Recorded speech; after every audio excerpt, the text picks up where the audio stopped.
तो मैं रिकॉर्डिंग पे डाल लेती हूँ। हम डिफरेंस कर रहे थे क्रिस्टलाइन और अमोर्फस सॉलिड के, 5 या 6 डिफरेंस हमारे हो गए थे बेटा। ये 6th डिफरेंस का 7th की जो क्वार्ट्ज होता है SiO2 ही होता है, लेकिन ये क्रिस्टलाइन सॉलिड होता है। लेकिन जो क्वार्ट्ज ग्लास होता है वो अमोर्फस सॉलिड होता है। दोनों बने होते हैं SiO2 के ही, बस इनमें डिफरेंस का फर्क होता है। ठीक है, बस फर्क किसका है इनमें? अरेंजमेंट का, कि SiO2 में परफेक्ट टेट्राहेड्रल अरेंजमेंट होता है। एक सिलिकॉन 4 ऑक्सीजन से जुड़ती है, 2 इसकी खुद की होती है, 2 इसके नेबर की होती है, बट इसमें इतना परफेक्ट अरेंजमेंट नहीं हो पाता। तो इसके बाद नेक्स्ट पॉइंट, जो क्रिस्टलाइन सॉलिड आपके होते हैं उनका हाई होता है heat of fusion, heat of fusion. ठीक है, लेकिन जो अमोर्फस सॉलिड होता है उनका लो होता है हीट ऑफ फ्यूजन। फ्यूजन का मीनिंग आपको पता है, एक सॉलिड को मेल्ट करके लिक्विड में कन्वर्ट करना क्या होता है? फ्यूजन। जब सॉलिड मेल्ट होता है लिक्विड में तो उस प्रॉपर्टी को हम फ्यूजन बोलते हैं। तो जो क्रिस्टलाइन सॉलिड है उसका हाई हीट ऑफ फ्यूजन होता है, लेकिन जो अमोर्फस सॉलिड है उसमें लो होता है हीट ऑफ फ्यूजन। और अब बेटा लास्ट पॉइंट इनका कूलिंग कर्व का। ठीक है, इन दोनों के क्या करेंगे हम? कूलिंग कर्व अब यहाँ पे डिस्कस करेंगे। तो देखिए बेटा लास्ट पॉइंट हमारा क्या है, यहाँ हमने ग्राफ प्लॉट किया between the temperature versus time. बच्चों पहले क्लास में नहीं आया, अब एक भी बच्चे अभी जो आ रहे हैं, टेम्परेचर वर्सेस टाइम। ठीक है, यहां भी हमें ग्राफ प्लॉट करेंगे टेम्परेचर वर्सेस टाइम। तो दो यहाँ हमारे अलग अलग ग्राफ है, टेम्परेचर में और टाइम में। तो अब अगर हम इनके कूलिंग कर्व की बात करते हैं तो जो अमोर्फस सॉलिड है इसका कूलिंग कर्व कुछ ऐसा आता है,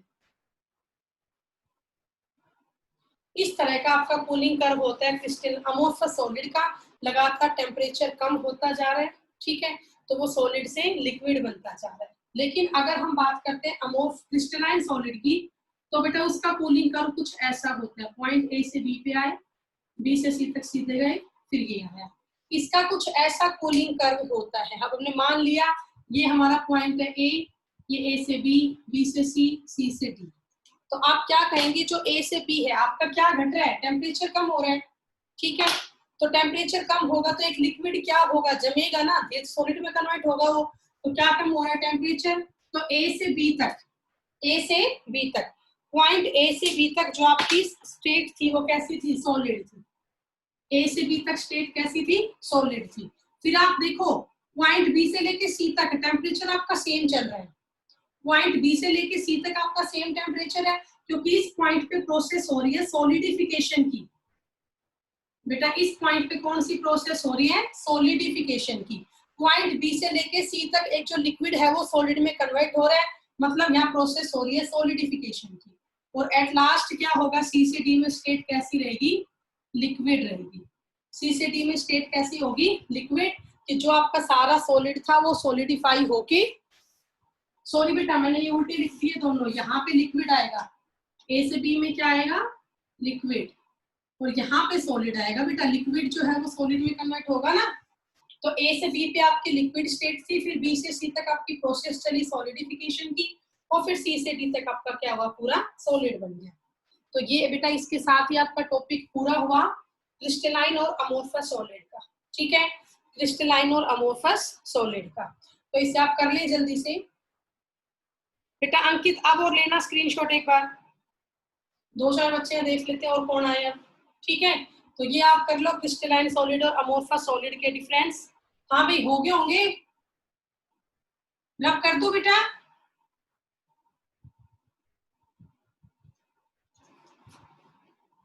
अब इसके बाद कुछ कॉमन से क्वेश्चन है वो डिस्कस कर लेते हैं।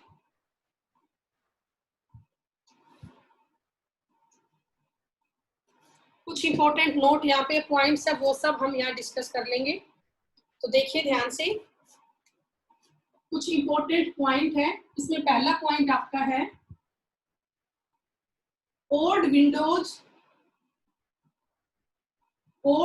ग्लासेज। ओल्ड विंडो ग्लासेज, जब बेटा बहुत ही पुरानी खिड़की है जो उनका कांच होता है, old window glasses appear slightly thicker, appear slightly thicker at the bottom. बेटा अगर आपने कभी देखा भी हो, बहुत पुराना कांच लगा हुआ है खिड़की में, तो जो उस कांच की थिकनेस है ना, जो उस कांच की थिकनेस है वो थोड़ी ज्यादा होती है नीचे से, मोटाई ज्यादा होती है कांच की नीचे से। क्यों? बिकॉज रीजन क्या है इसका? क्योंकि जो क्वार्ट्ज ग्लास है भाई, जिससे खिड़की का कांच बनता है, जो क्वार्ट्ज ग्लास है वो एक अमोर्फस सॉलिड है। वो क्या है? एक अमोर्फस सॉलिड है। ठीक है, और अमोर्फस सॉलिड का मतलब इसके पार्टिकल्स में एबिलिटी होती है फ्लो करने की। Their particles have ability to flow, इनके पार्टिकल्स बेटा फ्लो कर सकते हैं। Their particles have ability to flow. और आपको मैंने आज ही करवाया, एबिलिटी टू फ्लो इस चीज को हम क्या बोलते हैं? सुपर कूल्ड लिक्विड या सूडो सॉलिड। पी यहाँ पे साइलेंट है। सुपर कूल्ड लिक्विड या सूडो सॉलिड इसको हम बोलते हैं। इसका मतलब आप समझ गए होंगे कि जो आपके बेटा पार्टिकल्स है ग्लास के, वो धीरे धीरे फ्लो करते हैं ऊपर से नीचे की तरफ, लेकिन बहुत स्लो रेट से करते हैं। तो कई सालों में हमें क्या दिखाई देता है कि जो विंडो ग्लास है थोड़ा सा मोटा हो गया नीचे से, क्योंकि विंडो का ग्लास है वो अमोर्फस सॉलिड है। अमोर्फस सॉलिड मतलब कि वो सूडो सॉलिड है या सुपर कूल्ड लिक्विड है, उसके पार्टिकल में फ्लो करने की टेंडेंसी होती है। ठीक है, तो बेटा एक क्वेश्चन तो ये हो गया। एक क्वेश्चन यहाँ पे और भी आता है। आपने देखा होगा बेटा, कोई नया कांच हम लेके आते हैं वो बिल्कुल ट्रांसपेरेंट होता है, ठीक है, लेकिन जितना आपका कांच पुराना होता जाता है उतना ही वो ट्रांसलूसेंट सा होना शुरू हो जाता है, उसमें आपको मिल्कीनेस सी दिखाई देनी शुरू हो जाती है। जो बिल्कुल आपका नया कांच हम देखते हैं उसमें क्या पाते हैं हम? वो बिल्कुल प्लेन ट्रांसपेरेंट होता है, उसमें आर पार दिखता है सब कुछ। लेकिन जितना आपका जो कांच है वो पुराना होता जाएगा उतना ही उसमें मिल्कीनेस आ जाएगी, आपको जगह जगह उसमें व्हाइट पैच दिखाई देंगे, आपको जगह जगह उसमें व्हाइट पैच दिखाई देंगे। तो उसका रीजन क्या है? तो आपको एक नोट और लिख लो, ओल्ड ग्लासेज, ओल्ड ग्लासेज, जो ओल्ड ग्लास आपके होते हैं दे have milkiness, old glasses have milkiness और व्हाइट पैचेज। जो बहुत पुराना कांच बेटा हो जाता है वो इतना ट्रांसपेरेंट नहीं रहता, अब वो ट्रांसलूसेंट सा हो जाता है, उसमें व्हाइट पैच आ जाते हैं, उसमें मिल्कीनेस आ जाती है। तो उसकी वजह क्या है? Due to acquire some,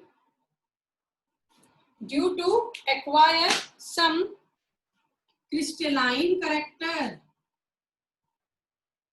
due to acquire some crystalline character, कि जो बेटा धीरे धीरे जिस हिस्से में आपको मिल्कीनेस दिख रही है उस हिस्से में वहां पे क्रिस्टलाइन कैरेक्टर आ गया। हालांकि था ये कैसा? अमोर्फस सॉलिड, लेकिन जब पार्टिकल फ्लो करते हैं तो कहीं कहीं किसी हिस्से में उसमें अरेंजमेंट हो जाता है क्रिस्टलाइन सॉलिड जैसा। तो जिस हिस्से में अरेंजमेंट हो जाता है लाइक एज क्रिस्टलाइन सॉलिड, वहीं पर व्हाइट पैचेज आपको दिखने शुरू हो जाते हैं। तो ये क्वेश्चन आता है, जो ओल्ड विंडो ग्लासेस है या जो ओल्ड ग्लासेस है दे हैव मिल्कीनेस और व्हाइट पैचेज, उसकी वजह क्या है? Due to acquire some crystalline character. ठीक है, तो भाई ये पॉइंट आप लोगों का हो गया, बताओ। हाँ बेटा कर यस मैम। ठीक है, तो इसी के साथ ये आपका टॉपिक पूरा हुआ क्रिस्टलाइन और अमोर्फस सॉलिड का। मतलब हमने क्लासिफिकेशन पूरी करी सॉलिड की। ठीक है, इसके बाद आप लोग हेडिंग डालें टाइप्स ऑफ सॉलिड। इसके बाद सब हेडिंग डालें, नेक्स्ट टॉपिक हम करेंगे types of solid on the basis of intermolecular forces, types of solid on the basis of intermolecular force। जो भी आपके पार्टिकल्स हैं उनके बीच में किस तरह का फोर्स ऑफ अट्रैक्शन है उसके बेस पे हम सॉलिड को जो है डिवाइड करेंगे, type of solid on the base of intermolecular force. तो बेटा इस बेस पे हम 4 टाइप में डिवाइड करते हैं। ठीक है, सबसे पहली टाइप, फर्स्ट टाइप हमारी होती है मेटेलिक सॉलिड। एक तो हमारा क्या होता है मेटालिक सॉलिड, ठीक है। उसके बाद एक हमारा होता है covalent solid, metallic solid, covalent solid. उसके बाद hydrogen bonded solid, hydrogen bonded solid. और लास्ट हमारा यहाँ पे होता है बेटा मोलिक्यूलर सॉलिड, मोलिक्यूलर सॉलिड। तो ये हमारे 4 तरह के सॉलिड होते हैं on the basis of force of attraction या इंटरमोलिक्यूलर फोर्स, ठीक है। ये 4 तरह के फोर्स है, क्या क्या इनके नाम है। पहला है आपका मेटेलिक सॉलिड, दूसरा है आपका कोवलेंट सॉलिड, तीसरा है हाइड्रोजन बॉन्डेड सॉलिड और फोर्थ है हमारा molecular solid. These are the 4 type of solid, ठीक है। अब जो बेटा आपका ये मोलिक्यूलर सॉलिड है ना, जो ये मोलिक्यूलर सॉलिड है बेटा, ये तो इसी की टाइप है। 1 मिनट, यहाँ पे ये नहीं आएगा, यहाँ आयोनिक सॉलिड आएगा। प्लीज इसको ठीक कर लो बेटा। थर्ड में क्या आएगा, यहाँ आयोनिक सॉलिड आएगा। बेटा मैंने उसकी टाइप लिख दी, वो ध्यान नहीं रहा, इसको ठीक कर लो, आयोनिक सॉलिड आएगा। तो आप देखो जो आपका ये मोलिक्यूलर सॉलिड है ना, ये 3 तरह का होता है। मोलिक्यूलर सॉलिड आपका 3 तरह का होता है, बाकी किसी की कोई टाइप नहीं होती, बस मोलिक्यूलर सॉलिड की टाइप होती है। तो फर्स्ट है non polar molecular solid, non polar molecular solid. Second है आपका पोलर मोलिक्यूलर सॉलिड, एक तो है नॉन पोलर, एक आपका है पोलर। और थर्ड आपका है hydrogen bonded molecular solid, hydrogen bonded molecular solid. तो ये आपकी 3 टाइप है मोलिक्यूलर सॉलिड की। कौन कौन सी बेटा, non polar molecular solid, polar molecular solid and hydrogen bonded molecular solid. तो टोटल यहाँ बेटा 4 टाइप होती है सॉलिड की on the base of intermolecular forces. वो 4 टाइप मैंने बता दी है कौन कौन सी है। मेटालिक सॉलिड है, कोवलेंट सॉलिड है, आयोनिक सॉलिड है और मोलिक्यूलर सॉलिड है। और जो मोलिक्यूलर सॉलिड आपका होता है ये 3 तरह का होता है, नॉन पोलर, पोलर और हाइड्रोजन बॉन्डेड। तो अब हमें इन सब टॉपिक में क्या पढ़ना है, कुछ इंपॉर्टेंट पॉइंट्स हैं कि किसमें कैसा फोर्स ऑफ अट्रैक्शन होता है, ठीक है, क्या इसके एग्जाम्पल है और क्या इनकी प्रॉपर्टीज है। तो आप 1 या 2 आज हम पढ़ लेते हैं। हाँ भाई, यहाँ तक का आप लोगों को समझ में आ गया? Yes ma'am. सभी ने लिख लिया यहाँ तक का? Yes ma'am. तो अब बेटा फर्स्ट को पढ़ेंगे, बाकी सब रब कर देती हूँ। Metallic solid. अब बेटा मेटालिक सॉलिड तो ऐसा है ना कि इस सॉलिड को तो आप भी देख के पहचान सकते हो कि हाँ भाई ये तो मेटालिक सॉलिड है, पहचान दोगे ना। तो मेटालिक सॉलिड की प्रॉपर्टीज अब हम यहाँ पे करेंगे। सबसे पहला सॉलिड पढ़ेंगे मेटालिक सॉलिड, ठीक है। तो सबको पता है जो मेटालिक सॉलिड होता है वो मेटल्स होती है। क्या होती है? मेटल्स होती है। और मेटल्स की स्टेट किस में होगी? इसमें सॉलिड में होगी। मेटल्स यहाँ पे प्रेजेंट होगी सॉलिड स्टेट में। अब अगर आप मेटल के स्ट्रक्चर की बात करते हो तो मैंने आपको बता रखा है मेटल के स्ट्रक्चर में बहुत सारे इलेक्ट्रॉन होते हैं। Electron carry negative charge. तो बेटा मेटल के स्ट्रक्चर में बहुत सारे क्या होते हैं? इलेक्ट्रॉन। और ये इलेक्ट्रॉन कैसे होते हैं? मोबाइल। लिख लो यहाँ, ये इलेक्ट्रॉन कैसे है? मोबाइल। मोबाइल का मीनिंग क्या है बेटा? इनके इलेक्ट्रॉन कंटिन्यूअसली मूव करते रहते हैं, मोबाइल इलेक्ट्रॉन होते हैं मेटल्स में। इसके अलावा जो मेटल है उसमें कहीं कहीं आपके पॉजिटिव चार्ज आयंस भी होते हैं, पॉजिटिव चार्ज आयंस भी होते हैं, ठीक है। उन पॉजिटिव चार्ज आयंस को आप लोगों को ध्यान होगा, मैंने करवाया था +1 में। पॉजिटिव चार्ज आयंस को बोलते हैं कर्नल्स। क्या बोलते हैं? Colonel's, KERNELS, colonel's. और ये होते हैं स्टेशनरी। ये कैसे होते हैं? स्टेशनरी होता है। तो ऐसा आपका मेटल का स्ट्रक्चर होता है। It is the structure of metal, कि मेटल के स्ट्रक्चर में पूरा एक सी होता है मोबाइल इलेक्ट्रॉन का। मतलब बेटा बहुत ज्यादा इलेक्ट्रॉन होते हैं, वो कंटिन्यूसली मूव करते रहते हैं। तो metals having sea of mobile electron, और साथ में यहाँ पॉजिटिव चार्ज आयंस भी होते हैं जिनको हम कर्नल्स बोलते हैं, और वो कर्नल्स आपके स्टेशनरी होते हैं, मीन्स ये अपनी जगह से मूव नहीं करते। ठीक है, तो अब मेटेलिक सॉलिड का सेकंड पॉइंट हमने स्ट्रक्चर कर लिया। अब इसका थर्ड पॉइंट, मेटेलिक सॉलिड किसके बने होते हैं? Made up of colonel's, colonel's मतलब पॉजिटिव चार्ज आयंस, ठीक है, एंड फ्री इलेक्ट्रॉन्स, इन दोनों के बने होते हैं मेटालिक सॉलिड। ठीक है, इसके बाद बेटा फोर्थ पॉइंट करते हैं। जो मेटालिक सॉलिड है इसमें इंटरमोलिकुलर फोर्स कौन सा होता है? तो आप सभी को पता है, इसमें हाई होगा या स्ट्रॉन्ग होगा इंटरमोलिकुलर फोर्स? स्ट्रॉन्ग क्या होगा? Intermolecular force of attraction. और वो स्ट्रॉन्ग फोर्स कौन सा होगा वो आपको बताना है। तो आप बताओ पॉजिटिव और नेगेटिव के बीच में कौन सा फोर्स ऑफ अट्रैक्शन होता है? बोलो बेटा, पॉजिटिव और नेगेटिव के बीच में कौन सा फोर्स ऑफ अट्रैक्शन होता है? Electrostatic force of attraction. तो यहाँ भी इलेक्ट्रोस्टैटिक फोर्स ही है, या इलेक्ट्रोस्टैटिक फोर्स को हम यहाँ पे मेटालिक बॉन्ड बोल देते हैं। क्या बोल देते हैं? मेटालिक बॉन्ड बोल देते हैं। तो यहाँ पे स्ट्रॉन्ग फोर्स ऑफ अट्रैक्शन है, आपस में एटम्स आयन सब जुड़े हुए हैं with metallic bond, with metallic bond. ठीक है, तो ये 4 पॉइंट हमने इसके डिस्कस कर लिए। करवाऊं आगे अगला पॉइंट, फिफ्थ पॉइंट। पहला पॉइंट रब कर दो बेटा मेटालिक सॉलिड का, बोलो।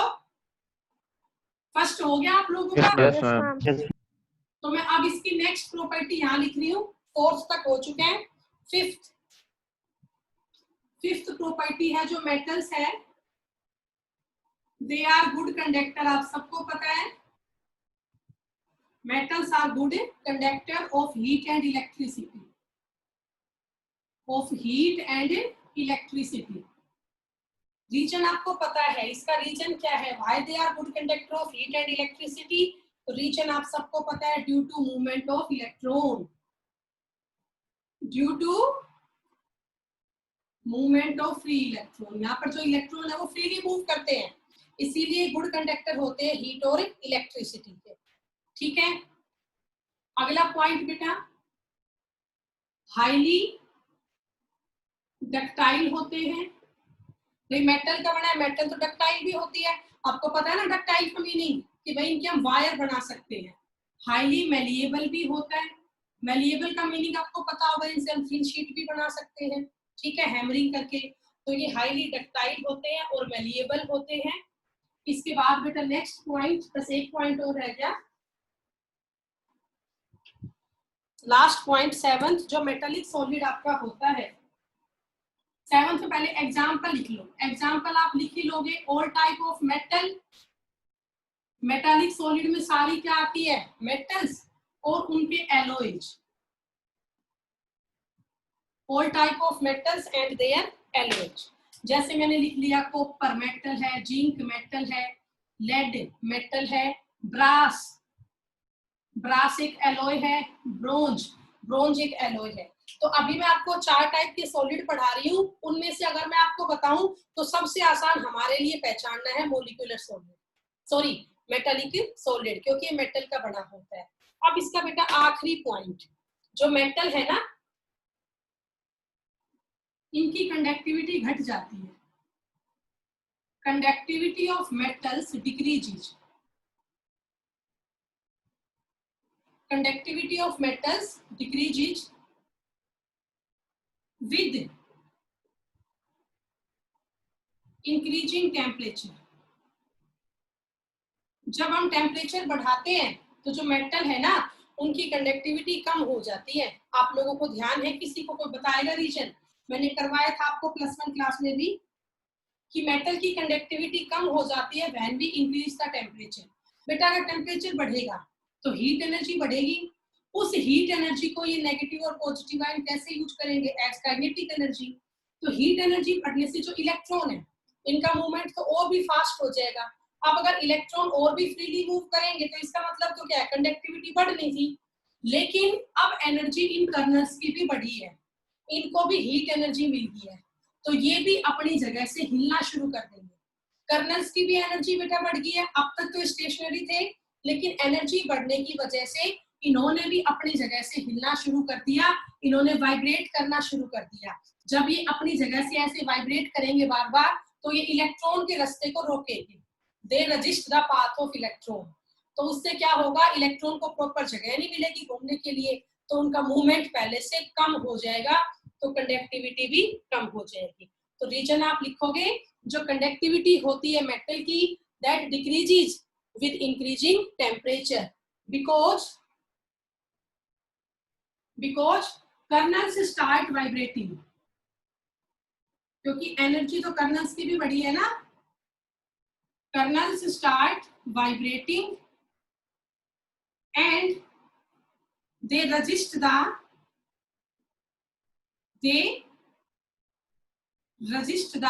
path of electron।